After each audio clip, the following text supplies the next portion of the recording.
Ready to go? Spend the day. Yep, right. we're ready. Because you think we're better than this. All right, well, good morning, everybody. Good morning. Good morning. I don't even know which session this is. Let's Number just say. 20. Okay. XX. And it is July 7th, and we will start introductions. I'm Michael Spellman, Chief Negotiator for the district. Carter Morrison, Assistant Superintendent of Finance for the district. Tyson Villock, Director of Professional Standards for the district. Jeff Raymond, Principal at Indiantown Middle School for the district. Susan Rayo, Seward Elementary for MCEA. Ariane Deneen, Murray Middle School for MCEA. Lonnie Birch, MCEA. Karen Resiniti, President, Martin County Education Association. Gary Simmons, FEA Chief Negotiator for MCEA. Matt Thibault, Martin County High School, MCEA. Julie Sessa, Interim Assistant Superintendent of Human Resources for the district. Congratulations. Maurice Bonner, Director of Human Resources for the district. All right, Gary, I'll give you the mic. All right. So this is just to continue from session 19. Just to recap, in that session, the district's counter proposal was that they had 1.4 on the table to work with.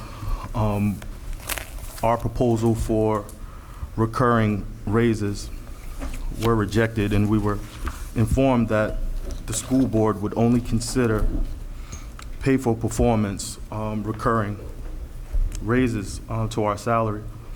So we wanted to take one final crack at trying to accomplish a couple of things at this point to get a proposal completed and ratified so that our members can finally get some financial stimulation. So when this process started out, we have our whole routine at the very beginning of this process. We don't come here at the table like shooting from the hip or seeing, throwing things at the wall and see what sticks. It's very meticulous and thought out process that involves communicating through surveys with our membership to get an overall idea of what they would like to see as or consider a success in their contract negotiations. So we completed that at the beginning of this process, and when those survey results came back, our members were stating that two things were a top priority in this session. Those two things were to finally get to $47,500 as a starting salary in Martin County School District, and to get a decent raise for our veteran teachers who have not been the recipient of generous raises as those who are starting out in the profession due to the disparities in the allocation and implementation of the teacher salary allocation money from the state. So those were our goals, to get to $47,500 and to get a decent raise for our veteran teachers. In the course of that time, we've experienced a couple more waves of different COVID variants. Inflation has increased to over 8.5%. Gas prices out of this world. Groceries are costing more than it normally costs. I've personally watched neighbors that I've built a community with in a sense of safety move away from our small community because they can no longer afford the increases in the rent. People in the middle of this country in the salary brackets are suffering, and something needs to happen very, very quickly. Bills are recurring. I've mentioned that in another session. The people that voice I represent that are sitting behind you, a lot of them are on payment plans for basic utilities, cable, lights. They have their mortgages, they have their rent on a monthly basis. So it's no way that we can sit at this table and consider non-recurring bonuses, especially if these professionals have worked the entire school year without any financial stimulation. Our teachers are struggling to survive. My heart truly goes out to the young, single, new teachers in the profession who have to balance their payments for their student loans and the cost of living, all on a salary of $43,000, $44,000 a year.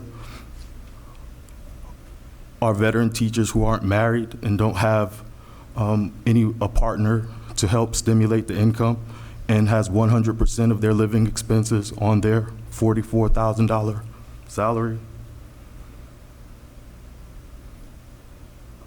It's very, very difficult, and it's hard to not even get choked up just thinking about it. And this entire school year has been worked, and we haven't seen anything for our members. That's why when the counter proposal was put on the table last week, we had to make a strong decision on whether to continue with this process. And I felt that we owed it to our members to give it one final shot. It's not enough that they're making. It wasn't enough when I gave up this profession 15 years ago as a paraprofessional in a special services classroom. That's why I can speak with such conviction on this matter, because I've been in those shoes of the people that I represent. I don't know how I made it through. When I turned 42 and I did my life reflections, the only answer that I can come up with is that I had a praying mother, right? How do you make it and survive under these circumstances without having divine intervention? Labor has made many concessions up to this point. We've surrendered the goal of getting to $47,500 this year for the sake of trying to get an agreement. When you see the proposal that we have for you today, we've made a tough decision to go from a higher one-time non-recurring bonus to presenting to the school board a lesser bonus that we can depend on every time we see our paychecks. We think at this point that's more valuable than reaching $47,500, with the hopes and the aspirations that when we begin this bargaining session for the 22-23 school year, that we can ultimately get to that point. We've been asked to fix an administrative overpayment error that derived from the insistence of the school board to move towards add-ons and the subsequent calculation errors that was born out of that decision, but yet we're still here willing to work in collaboration. We're in session number 20 for what was supposed to be 2 articles and salary. We're in session number 20. July 1st made 10 months. Session number 1 was on September 1st of 2021. At this point, we feel we've put our best foot forward. We have given everything that we have to give to get this done. You gave us a number at the last session, and we've tried. We've looked at this spreadsheet, manipulated numbers. It's very, very difficult to find wiggle room in that 1.4. And the thing that I want the school board to hear extremely loud and extremely clear is that it's 2 sides to this process. So we can't keep getting enamored with what the school board sets as a priority and what the school board wants to hold us to, because the school board isn't the only one that votes ratification in this process. These members have to vote yes in order for this process to move forward. So the school board has to get off of that hill that their priorities are the only priorities that matter. At this point, I'm willing to present our proposal, and at this point, the letters have already gone out to our membership. We've been enamored with calls and inquiries, and let me bring you my paycheck, and let's find out where we are on the salary schedule. It's to the point where our salary schedule is very, very confusing with the add-ons, et cetera. So what we're presenting today is an opportunity to move away from that. And we thought that the best way possible to get recurring money on a consistent basis that our members can set a budget around and plan future events around is to move away from what we currently have as a salary schedule and just move to percent increases. Pay for performance increases, highly effective gets a strong percentage, effective gets another percentage, and then we move on that. If we move to that premise, all of our bargaining unit members will just be able to look at the contract that they have between the school district and see their salary there. And then when we ratify a new agreement based on percentages of highly effective or effective, then they'll know how to calculate their raises from this point forward. I know all of the commitment and the hard work that many of my colleagues and your colleagues have put towards creating this salary schedule that's fair and equitable, but with the distribution of the TSIA funds the way that it has been, where our veteran teachers are consistently getting hit, we felt that this is the only way that we can have something equitable that our bargaining unit members would feel confident in voting on. We have to remember that the salary part is the most individual and selfish article that our members vote on. They're going to vote based upon how that article personally benefits them, nobody else. And we have to give a proposal that's strong enough that our veteran teachers and our new teachers in the profession will be confident and comfortable in agreeing to. The second objective was to get a decent raise for our veteran teachers. I was shocked and disappointed that the consideration for the retention bonuses is not even being considered, especially when I have a weekly conference call with about 44 of my colleagues, and I'm hearing all around the state of the great deals that are taking place in which veteran teachers and folks that have contributed and dedicated their lives to this profession are being rewarded because this ESSER money isn't coming out of the school board's coffers. This is money that's coming from the federal government. So why wouldn't we utilize that money to say thank you to all of those in our profession that have given so much over the last few years, dealing with COVID, dealing with a change in the way that they deliver their instruction? Why wouldn't we be able to do that in so much others? I have my smallest local in Okeechobee to the west was able to do it. It's no way that this school district can't do it. And then the bigger question is, how do you attract talented people to the school district if at July 7th we're still negotiating salaries? There's no one who can fill out an application to work at Martin School District that would know what they'll be getting when school starts this school year, because we haven't finished yet. So how can you attract those highly effective, qualified teachers to come into the school district? They're not looking at star bonuses. They're not looking at, let me enter a lottery to see if I can get this star bonus. They're going to look first at the collective bargaining agreement. They're going to look at what their starting salaries are, and they're going to look at the relationship between the staff and the school board. Those are the main things that they're looking for. Ask me how I know, because that's the basis of our conversation. To my left and your right is our president, Karen Resiniti. Karen sits on these conference calls on a weekly basis with all of the presidents across the state.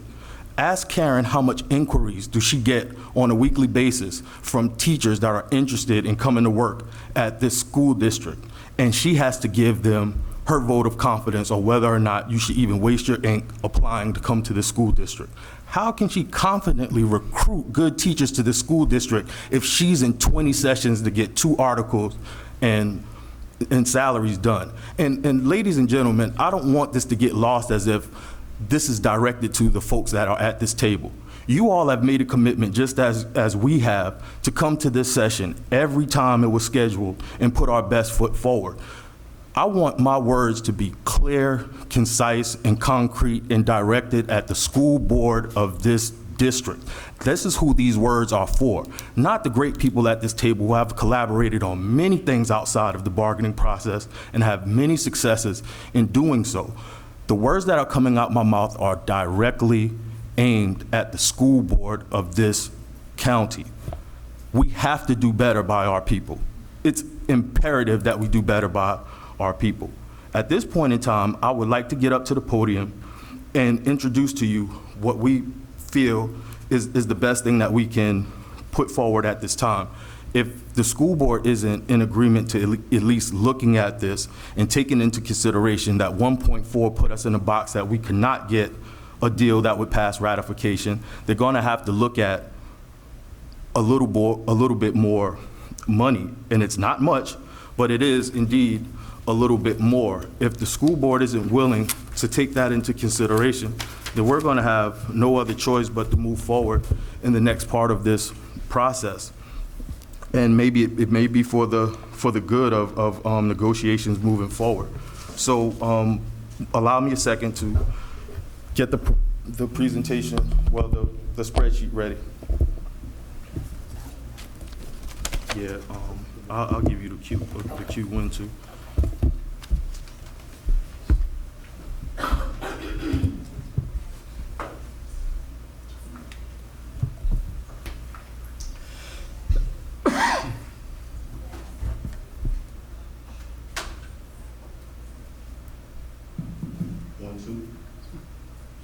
Everybody can hear me in the back?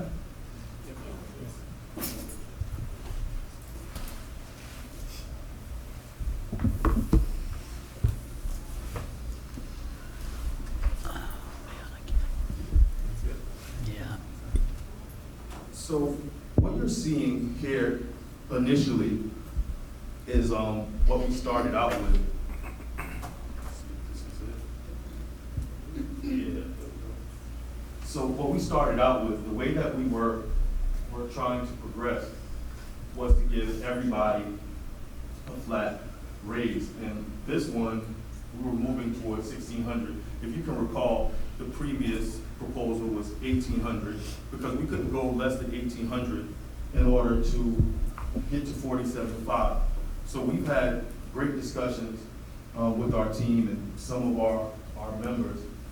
And we decided that we were put a proposal forward that's a little bit less than 47.5. However, these proposals were done prior to us receiving the counter proposal from the district in the last session, stating that they're not interested in recurring. So this proposal was going to be recurring, 1,600 recurring. So since the only thing the district would be considering with respect to recurring is pay for performance, we had to move a little bit off of this premise. But the reason why I included this is because I want not only the school board, but our membership to see what we're asking for, what we're sacrificing to get this done. So the total base salary is $45,200. With this proposed increase of $1,600 recurring, that would put us at 47.3, just a shy bit short of the goal of 47.5. The increase above current would be 2,100 with the 4.65% increase, right? But again, it would only be a one-time non-recurring 1,600. So we have to go a little bit off of this premise and move towards what I was speaking on with pay for performance. Now, Carter, this is directed at you because I want you to be, I know you're going to understand what we did here. I have zero doubts in your capabilities with respect to this, but we did it at the highest point, right? So if the entire bargaining unit would get highly effective at 3.5, we have that on this side, right? So we go to a 46,782 starting salary because we're going towards percentages now. And that same salary at a 2.8 effective increase would be 46,466. So we have the actual increase. So we went from $1,600 increase to a $1,266 increase, all for the sacrifice of that being recurring and not one-time recurring, right? So what we did at the end of the salary schedule is we calculated it at the highest, right? If the entire bargaining unit universe was to be paid at highly effective, that would total out to around this amount right here, $2,038,771. Now, we know that everybody isn't highly effective, so then we did the number if everybody was just effective. 1,631,017, which is not too far off from the 1.4 that the district put on the table in the last session. So we know that it's not going to be 1.6, and we know that it's not going to be 2 million. It's going to fall somewhere along, in between that, somewhere along 1.8. So with that sacrifice, we're also, you guys can pass around those proposals. What we're asking for is for this to be considered in a package deal. And it's this proposal with the highly effective and the highly effective and the effective percentage increase, coupled with the retention stipend. Now, the initial retention stipend was $3,000, what we were asking for from step 8C to the end of the schedule. We reduced that as dramatically from 3,000 to 1,000. And the intent of that is solely to get our veteran teachers some kind of equitability between the raises that our new teachers receive from the state and the raises that they were able to get subsequent to those that were given by the state. And then the last thing is the supplement proposal. And our position on the supplement proposal is that they're asking for $30,000 for three teachers who are highly effective, and we're only willing to consider that if the district is willing to consider all that we've conceded up to this point. So just to recap, our proposal gives a package deal of first our salary proposal that moves from our traditional salary step to performance pay increases based on highly effective and effective. A retention bonus that went from 3,000 to 1,000, and finally this supplement proposal. So if there's, I'll give you guys the opportunity to review it, and we can go into discussion.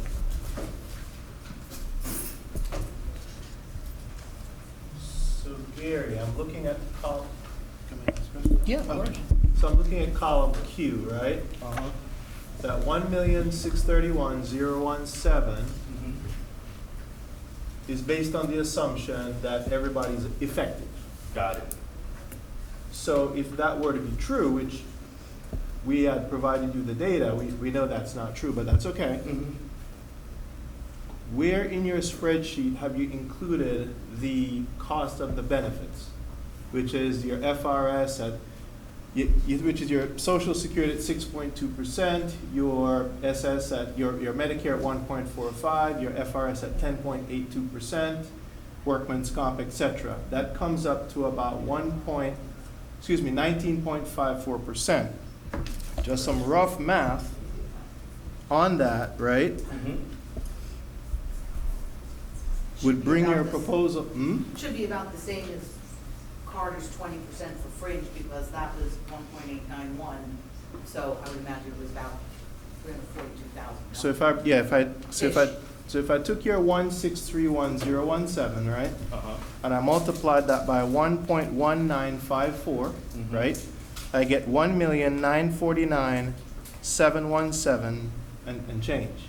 Okay. So right now we're close to 2 million, then we are at 1.6. Right. So just theoretically, is the ask then that the district absorb the difference in the benefits? Well, Would that be an ask? the ask is that when we did a budget analysis of the school district's budget before we started this, we began making our proposals for 2 million, right, to be around 2 million. Then in March, we were told about the overpayment situation, and then told that that was going to be deducted from the 2 million.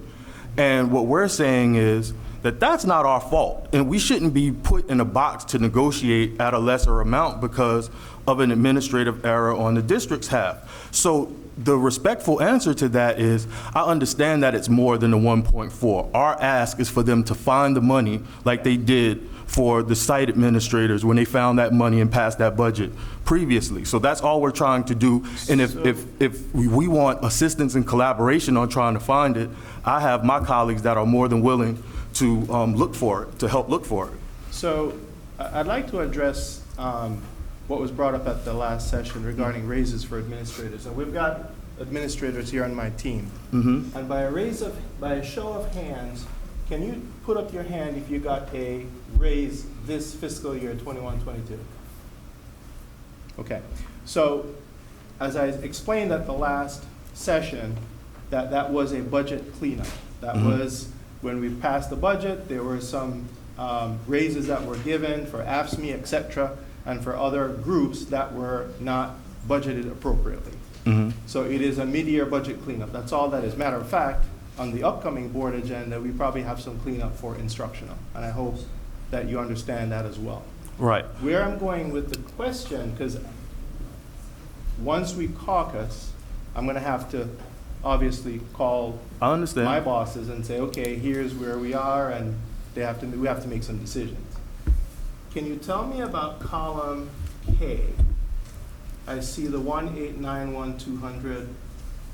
Is that the column? If you go up to the top for me, is that the column that presumes everybody is highly effective? No, this is the column that presumes everyone is highly effective. This would be the cost, if I'm not mistaken, of our initial format. Okay, so that was your initial. So you're just kind of moving from left to right. Right. Okay.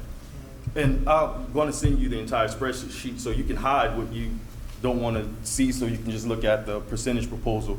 But as I stated before, I just thought that it was imperative to show the school board what we're giving up from the last proposal and the methodology of that to shifting towards this one. And then my final question has to be on and I'm not very good at this piece of it with respect to, I know that highly effective has to be 75% more than effective. Correct. In your analysis, have you taken that into consideration? Yes, we have. Those numbers we took were used in Palm Beach County and Monroe County, and in these presidents' meetings that we have for bargaining, Right. those were the numbers that we went with. So that's where we came up with that. And we actually had tried to do this 3 years ago, and in 1920. But in 1920, the district was not willing to give us raises and only gave us bonuses. And then 2021, they were only willing to give us $1,000 and $800. So we have been wanting to implement these numbers that they're using across the state for 3 years now. You know, there's only so much time that we can wait to start doing what other districts are doing that are found to be effective, especially with this climate, with veteran teachers not getting raises. This is why there's a shift. And we understand that our members will have to understand that there really is no more steps anymore. But that's fine. It's going to be much easier when you say, okay, I got a 3% raise, I got a 3.5% raise. You don't have to worry about that. The only time that there would be any steps is for incoming employees, and then you're off. Just like it is in the regular business world. There are no steps. You know, I was looking at the fire department's contract the other night, about 2, 3 o'clock in the morning, went through about 75 pages of their contract. They have 10 steps. The fire department and the police reached top salary after 10 years. The cops and the firemen have a 3-year deal. So they have about $1,000 added on to the step, okay, $1,000 added on to each step in Appendix B, C, and D, and then they get 3% performance pay as long as they get a 75 on their exam. So I thought it was very, very interesting. I'm going to delve a little bit more into it because they talk about seniority and voluntary transfers, which I think is very interesting. We will be bringing that up, but the nonsense of having 85 cells has got to go. It's what has created this mess to begin with. And I think this would make it better for both sides, for each teacher, and for the district to calculate salaries moving forward. Just a quick rejoinder, if I may. So, and of course, you're going to give me the spreadsheet. Of course. So, highly effective, if you can scroll up a little bit, I see 1,600. I want to see what the, because there's a difference between the highly effective of a professional services contract and an effective versus an annual contract, highly effective and effective. So do you have those or percentages in here that you can? No, I don't. It's just these two, 3.5 and 2.8. That's how they do it in Palm Beach County. So where are we? 3.5. 3.5 highly and 2.8 effective. So highly effective is 3 point, how much? 3.5%. 3.5. And effective is how much? 2.8. And that doesn't matter whether or not you're an annual contract or a professional services contract. There's a dollar difference on the Palm Beach contract. There's a what now? A dollar difference. So they have, all they do is have the range. Okay, so when you have somebody incoming, they show, in Palm Beach County, they show the salary schedule, it goes to 25, and the grandfather schedule is $1 less than the other schedule.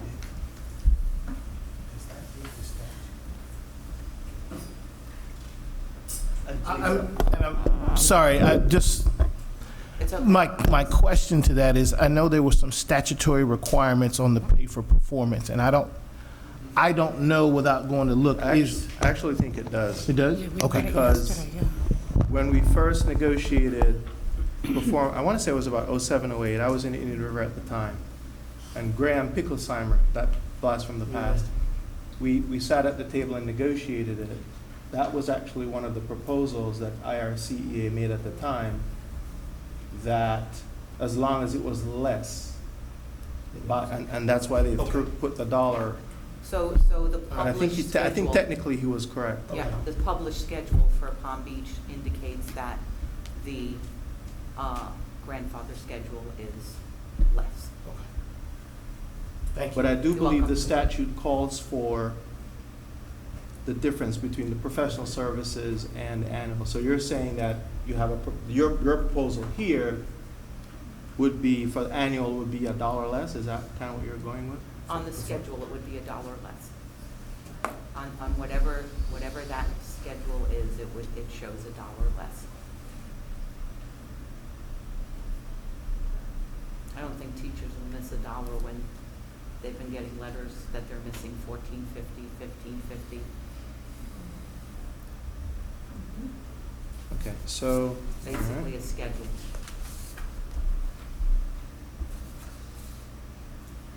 So the cost of your proposal then, can you go back down to the 2 million line? Let me just take a look at it for a second. So 2038. I'm emailing it to you now, sir. Okay. I tried to figure it out, but without having names, you don't know who's where and what their percentage would be. Of course, we have way more highly qualified teachers, which, by the way, the teachers who have been leaving to go to Palm Beach County HR has told them they're thrilled to have all of these teachers from Martin County coming to their district. Just got that call 2 days ago. So we do have way more highly effective teachers. There are about Provided the information to Gary, so 1,000. we have that I information. have it, but I left it home. 1,000, 1,007, 1,021, I believe. So I emailed you that document. Okay. So you just look at the 1,600 in percentages tab and ignore the other ones. So Carter, yes, it's going to be way close. It's going to be much closer to the 2 million, but we feel that the teachers deserve this. So They did not. They got peanuts last year, which was one of the worst years we've ever had. In the year before, we got bonuses because we were told to wait. We haven't had a decent raise since 18, 19, and our teachers deserve it now. So Gary, just, I want to make sure I understand, because of course I got to make phone calls. The 2,038,771 right there, right?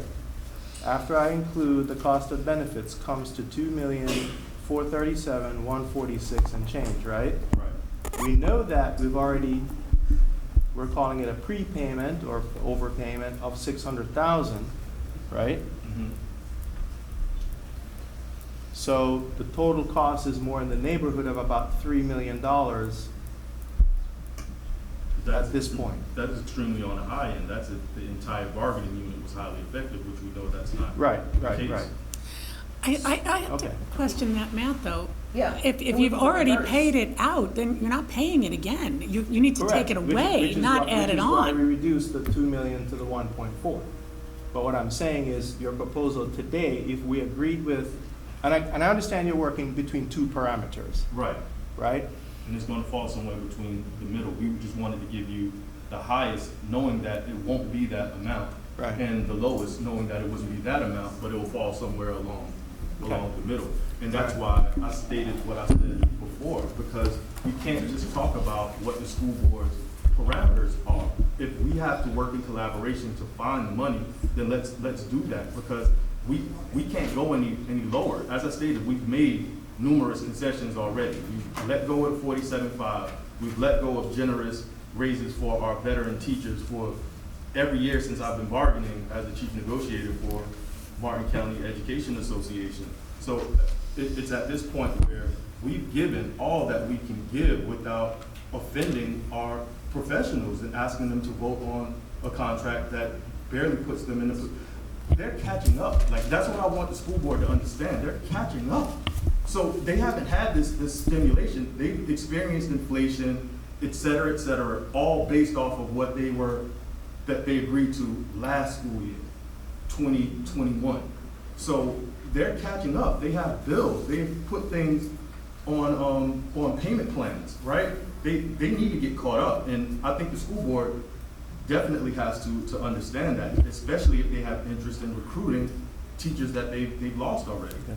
And I just want to say, when Gary explained to you the amount of emails, texts, and phone calls that I got when those 439 letters went out of overpayment, it was exhausting. I spent countless hours trying to help them figure it out, and the cells didn't make it any easier because you had to go back 3 years, and I was going back to old contracts.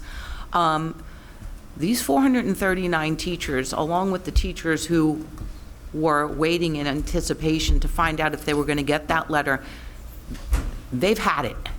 They've had it, and they're getting ready to go. And I know they're getting ready to go because I've already gotten some that said, I don't even care about this millage anymore. I got to get out of here. They're not treating us right. And as Gary said, it's not you guys. We understand that. But here's the thing. We would not ask you for this proposal if the district didn't have the money. 15, 12 years ago, we had T-shirts on that said, we want what's right, not what's left.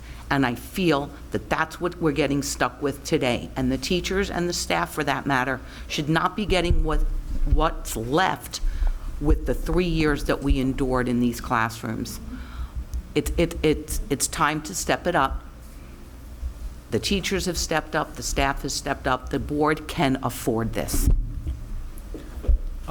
Along those same lines, and actually, Karen, I'm glad you brought that up because while I was out of town, I got my letter, and I'm going to need you to do some explaining on that for me as well. See, I called payroll. I want payroll to explain mine. They have not called me back.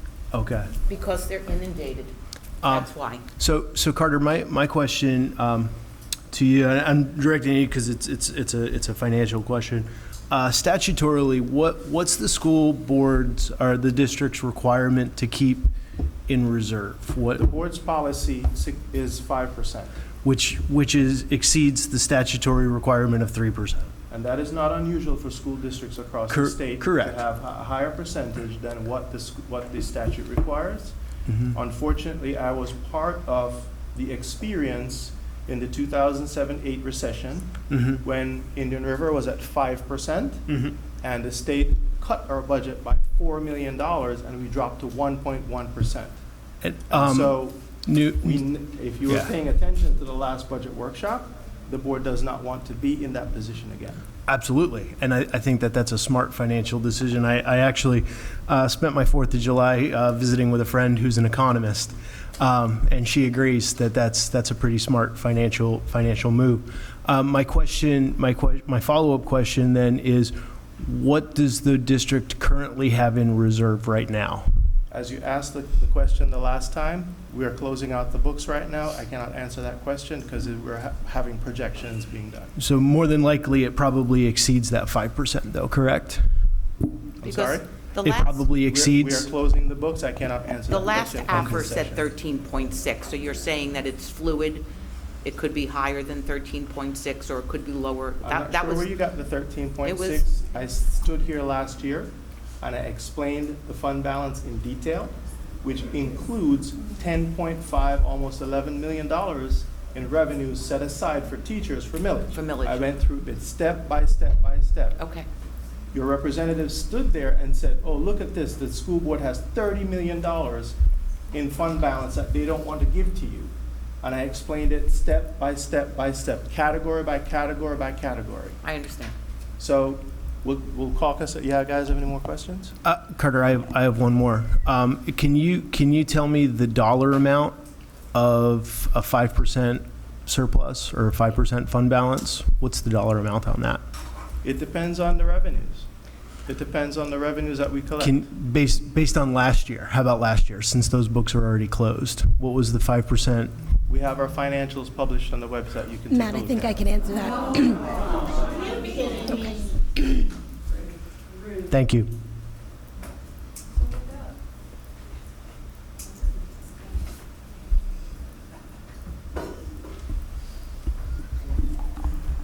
Yeah, questions?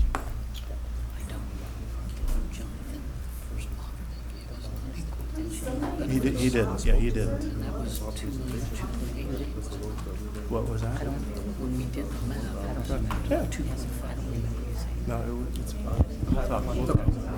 Okay. Okay, I just did. All right, let's caucus. Okay.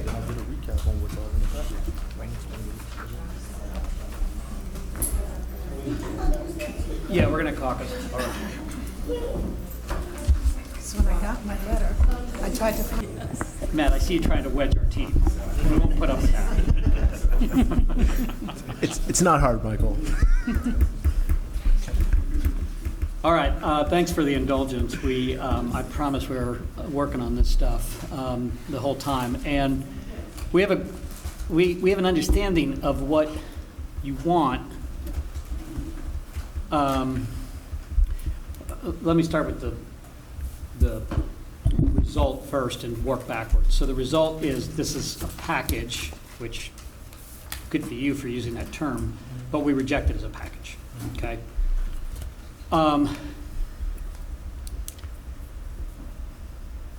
So the concern is, as you received an email last week, there's 4 categories of folks we're dealing with here with effective and highly effective. While this percentage approach lays out parameters, what it doesn't do is it does not take into account how the law applies between the different categories. And so the concern is that using a flat percentage is going to, in all likelihood, result in somebody, let's say, that's highly paid with a professional services contract receiving more than somebody who's on an annual contract who also receives the same percentage. And we can't do that. That'll break the law. Because we're all on performance pay. We don't have a grandfather schedule. We're all performance pay. It's about annual versus Professional. professional service contract. And I would venture to say that at this point in time, anyone who has been on a professional service contract since we started performance pay is working well below. I mean, I just had a discussion with someone who is 4 years, fewer years in the district And we're on the same, we're being paid the same salary because I'm professional service contract, so I have had to give up $300 every raise that we've gotten in the last 10 years. Right. Versus, so that gap already exists. I am not going to ever make more than somebody who is on an annual contract because of when I was hired. I was hired when when the steps were taken away, when the performance pay went into play, but you get to keep your contract, but you'll never make as much as someone coming in after you on a raise. So I'm not quite sure your argument is going to play out in that respect. Just wanted to point that out. Well, and that's fine, and you know, but I don't think that that's the law, right? And I don't think this trick that Palm Beach allegedly has with paying $1 less complies with the law either. And we can't just make assumptions going into this thing. We're going to have to pull out the data for each person to see where their pay is. Right. And with all respect to that, I think that I can speak on behalf of the intent of all of the proposals that we put on the table. We know that it's not going to be 100% accurate. I think what we're trying to convey is an idea that we can collaborate on together to make it a realization, but by no stretch of the imagination to submit a proposal that was ready to just be placed in our collective bargaining agreement. So we know that there's shortages on it, and with the expertise on both sides of the table, if the premise is accepted, then we can hammer out and fine-tune it to be in total compliance, because I don't think that it's either of the party's intention to come away with a proposal that isn't in compliance with Florida statute. Right, and obviously we can't do that. Right. And so, and look, I realize that we've had to pivot because of different messages from both sides and all this type of thing. I didn't hear you say, but it sounded like what you were saying was to scrap the salary schedule. Well, that's what it will ultimately do if we shift to performance pay percentages, because these employees will now fall outside of different steps. They'll be all over the salary schedule. So, which was part of what we were dealing with in the other room. So just looking at the schedule, right? If we just start with some of these premises, the total base salary of 45.2 does not take into account the TSIA, which we TA'd on. So that new Schedule B, that should be where the base starts, right? Which is 45,570, right? Is that what you're looking at? It should be 45.7. 45. One second. It's not 47.5. And if you don't mind, I'd like to. Okay, so I had 45,570. So remember, you may have an older document. Remember, we had an MOU around that document right there? February, and then it we changed. cleaned up the data, we came back and we said, hey, after It we increased cleaned a it little up, bit. we realized the base went up to 45,700. Okay, yeah, I don't think I had the printout, but I have the words. The old one, okay. Yeah. So part of, and we understand where you're coming from, part of the assumption that we've made, when we, I mean, all of us here today, on the schedule is the way that the MBUs fall on their respective slots would be the same way that they would fall on their scores on the performance pay. That's a very huge assumption. So I've requested the data from Nicole. They're kind of into grades right now, but matter of fact, she just texted me. We're going to have to take that data specifically, and I'm going to do two ways. I'm going to do it using your percentages, right, for highly effective and for effective, and I'm going to do it the other way around, which is a dollar value. Okay. And we can bring that back, and you'll figure out how we're going to meet and all that. But I can do it both ways so you can see for your, okay, here's Matthew Theobald, he's highly effective, he's AC, apply the percentage. Right. And here's where he falls. Or the other way around, and you can have the option of looking at that. It was just when we were trying to figure this out 3 years ago, following the 75, 50 rule. Right. It was much easier to do it with a percentage, so that's why we switched with that rather than the dollar amounts, because So, again, we were not to trying to interrupt you, but confine this to is the from 300. 1819, and it has the dollar values here. And at that time, we had the $300 increment, so it was easy. If you're highly effective, we knew exactly where to slot you. With the percentages, it then creates a problem. How do I slot you, and what is the salary schedule that we're going to use for new hires to place them in? So it creates that, and again, we can work that out whatever way you want, but we're going to have to crunch those numbers and bring back and show you both ways, as I mentioned. So are you saying that you would rather keep it on cells with flat amounts? Or it doesn't matter? We haven't made that proposal at all. But I'm you're just just saying saying that if we did it with a percentage, it it may would create show what it looked like. it may create a problem if we do it that way. Because then you'd have people all over the place. And what do I use for my placement schedule? We looked at Palm Beach, for example. Right. I have it, I guess my thing here died. For Palm Beach, yeah. So for Palm Beach, they're dealing with the compression. They are at 48,175 all the way from 0 through 14. 0 to what? 14, it's right here. So they're dealing with all that compression, but they've shown it as a dollar value. Right. And I didn't look at the recent one. Do they cap out at 25? Because we were capping out at 30. It And caps I at think 25, yes. They cap at 25. And they don't have the 1B, 1C, all that Correct. stuff. Because that doesn't exist anymore for them either. All they have is that document that you're looking at for new hires. Once the new hire is hired, this goes away. Right. Whereas right now, so let me ask HR, right now when a teacher is hired with 5 years, where are they? 5A, 5B, or 5C? Like, where do you put them? No, there's a salary schedule. It says for initial placement only for new teachers. There is 1, 2, 3, 4, 5. It just goes in numerical order, and that's their placement. There is no, after that, it is based on the performance pay or any negotiated increases, which increases that dollar amount.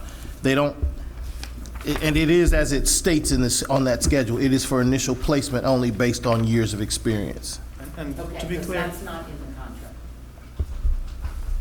Unless you're talking, it says new, what it says is step or new step. Is that what you're talking about? Where it says step? Hold or on, new hold on. step? What? So in other words, I just need to understand this because I was trying to figure out right, so. the new placement schedule. Right. So while he's doing that, understand, I'm not advocating, or I don't think we are, for any particular model. The question is that down the road, as it happened this year, when you ask me for a TEG, okay? You say, okay, I want to know how many teachers are on this slot of the schedule. Potentially, if we do what you're suggesting, which is to have a quote-unquote slotless schedule, then all I'm going to have to show you is, okay, here's what the particular teacher makes, and this is what their salary is. I couldn't give you those years, you see what I'm saying? So that could potentially cause a problem down the road. I understand that part too. So we're going to run the numbers. Right, We're but- going to bring back your proposal the way you laid it out, which we think will comply with the law. And not that yours doesn't. No, I mean, even if it, Say that way. the thing is that I just wanted to be explicitly clear, is that we were playing with the premise, and it was by no stretch of the imagination. We look to collaborate, right? Because it's so many. I remember in one of the first sessions that I stated that I tried to live by the practice to not try to be the smartest person in the room, but let the room be smart as a collective. And it's a testament to, like, I work with a lot of the folks that are sitting across the table with me on handling everyday issues in the school district. And it's fluid. I have no complaints about any of the issues that come up between labor and management and our capabilities to resolve those problems diplomatically, amicably, and respectfully. It's been that way since I've come here in May of 2020. So I come with the expectation and the hope that Carter understands what I'm talking about, right? and it's like, it's almost being like a sports fan and you have a crazy football play in your head, right? But you want to go to the coach and say, this is what I'm thinking about, but how do we make these X's and O's work, right? And stay in the confines of the rules of the game, right? So it's incredibly important. So I just want to double back because it's been rejected as a package. So what of the additional, we got a little bit of understanding on the salary. So let's talk a little bit about the two remaining ones, the longevity retention stipend and the supplement proposal. Well, I think the biggest issue with the longevity retention stipend is I think we've made clear that we can't refer to it as that Why not? because of the federal government, right?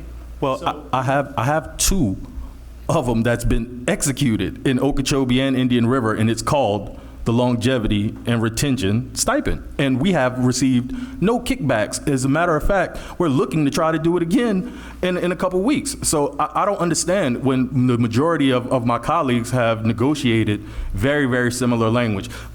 Like, take a look at Highlands. Highlands just settled last week, and it's like their members are getting like $3,000 from ESSER. All of their members, classified and instructional, are getting over $3,000 from ESSER, and this is 22-23. They've already received retention stipends. If there's any message that I can put out to the school board is be very, very careful, because these other school districts are making very, very competitive employment situations, and this school district is going to be left out in the cold because no one is going to consider coming to work for this school district when you have so much better options to the north and the south of us. So it's being mindful. We have a shortage. It's a statewide shortage. It's a nationwide shortage. How do they expect to attract teachers and not have this conundrum that we had this year with not enough substitutes, or as I prefer the term, guest educators? We wouldn't have enough guest educators in our school district if we don't secure the bodies for permanent positions in these classrooms. So I'm just asking the board we're not asking them to do something that the other school districts haven't done. And if you want us to give the school board a spreadsheet of everyone who's done it and how much they've agreed to, I have access to all of that information, just so they can know that in good faith, we're not asking them to do anything that the others haven't. Can I So- make a point? Yes. My understanding of the new policy is that it's a state of Florida policy, not a national one, and that it is only for an ongoing supplement that people automatically reach when they get to 15 years, when they get to 20 years, when they get to 25 years. It's not a one-time yearly negotiated stipend. That was my understanding from the new language from the state.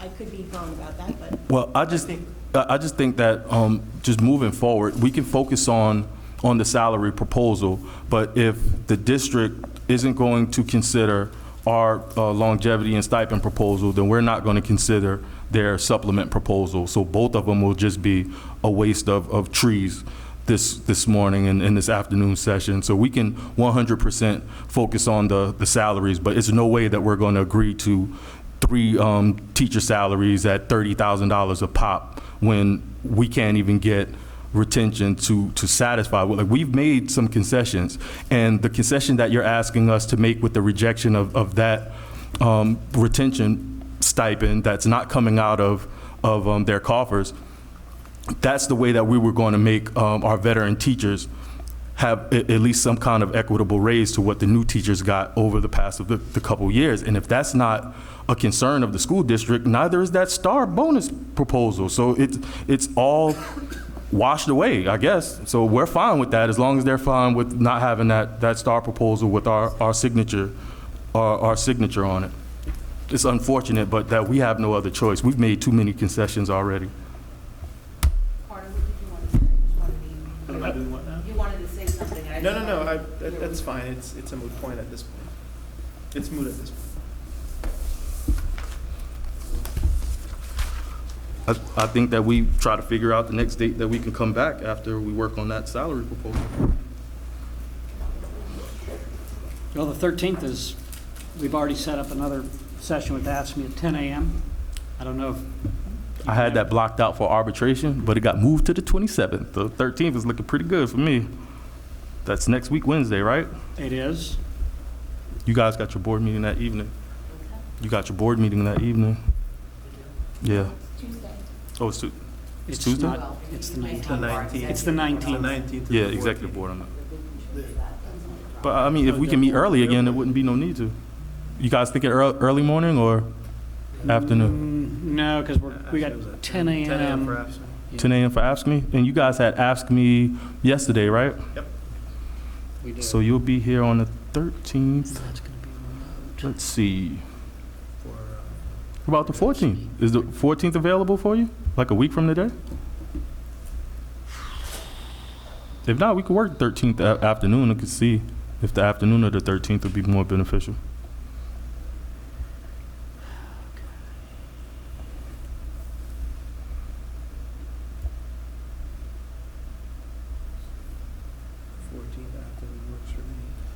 me. 14th is the job fair. Job fair. 3 to 6. Good luck. Okay. Right. Mhm. Some people at that table, but 13th, The the only thing 13th is only AFSCME. Yeah, we have AFSCME in the morning. Yeah, if we did it like 2 o'clock, I can work Yeah, that. I got, 13th I at should be 2. open. You, Lindsay? what that looks like for you Works for guys? me. 13th at Hold 2? on. Hold on. It works. Well, working lunch and anything. Mm-hmm. It moved to July, unfortunately, without anybody noticing. Yeah. Wow. That's a bummer. June 13th. Come on, Terry. Yeah. Not 2 the o'clock? TSIA. Yep. Yeah. So while I'm waiting on a response, because Terry Harmon would have to fill in, Mm-hmm. and I'm waiting on him. I know he can be here in the morning, I'm just making sure he's here in the afternoon. Okay. What can we do about getting the TSIA paid out? I mean, that's money that is ready to go for your folks, Mhm. and we just need payroll to be able to issue it. Yeah, so the TA that we signed off in February, that figure has been adjusted since then. So all that is just applying our TA to the most recent number. Okay. Well, I don't think that there's any consequence in doing that. Well, what about the overpayment dollars? That has not been decided how that was going to be rectified. So what are we going to do? Pay out money and then say you owe more? Or you're going to pay out money and say we're going to deduct this? I think the union had mentioned at the last meeting that teachers can handle that. We have reached out to them. We've They been were getting the waiting phone on calls this. too, so. They were waiting on today. They're owed that money. We cannot hold it back. They're owed that money. That, I think we would be in serious trouble with the state, to know that they have given us the money and we have withheld it. So And I'm not even trying to explore that headache with getting them in the middle of our negotiations yet again. It's not a subject worthy of beleaguering. I think that if we can get our bargaining unit members some form of financial stimulation while we work on this over the next week is the best course of action to take for the bargaining unit members. And that's who I have a responsibility for being the voice of at this microphone. So again, we've negotiated to the previous terms of the TSIA and authenticated that with a TA around February 9th, if I'm not mistaken. So in March, a couple weeks later, we found some discrepancies and we fixed it. So all we would be doing at this particular time is updating the tentative agreement to reflect the discrepancy changes and the increase in the base salary from the TSIA. That's completely understandable, and I don't see anything ethically on the table that prevent us from doing so today. At least we can communicate to our members that part of the negotiations is we'll done. get that done ASAP. Sounds good. And 2 p.m. is good. Okay. So 2 PM on January 13th. Yep, I'll bring some pizzas. July, damn it. Damn it. I'll bring, Sorry. You're by yourself. I'll bring some I'm pizzas. stuck in the last fiscal year. Aren't we all? Yeah, because you guys are doing it in the morning, doing negotiations with Ask Me that morning, and then coming straight to us. That's Yeah, correct. I'll bring a couple pizza pies, so we'll have full stomachs.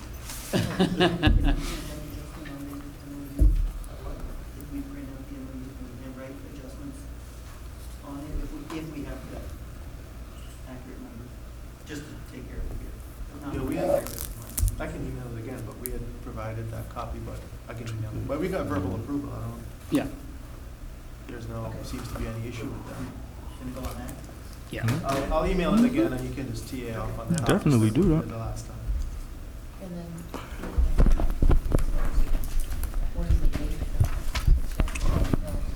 Yeah, I'm gonna check. The date of the check. When they pay us. When are they going to pay it out? I'm sorry. Next payroll? We'll try for the next payroll. I mean, we may have to do a special run or something, but we need to get that out the door. No, I didn't hear, so I'm sorry. So that TSI money would go out on the next payroll, Okay. if at all So it still- possible. it May still have to do a doesn't get us. special run on it, but I'm we're still going to getting try and expedite that. I don't understand, the next payroll is August 8th. No. That's what I said. We may have to do a special run prior to that to get it out the door quickly. Oh. And that's just the difference that you're talking about? Difference. The difference of what they had before and the new governor's money? Yes, we moved from a base salary of 45.2 to 45.7, and the Okay. TSI is applied, yeah, we're gonna get that. Okay, I understand what you're saying. And the board is insistent that any raises we have has to be performance pay at this point in time. That might get me. Let's do it in flat amount. Any recurring money has to be performance pay. If you want to put other monies that are not recurring, it's certainly within your right to do that as well. Anything else? I don't think so. All right. All right, See y'all July 13th. see you in a week. Thank you.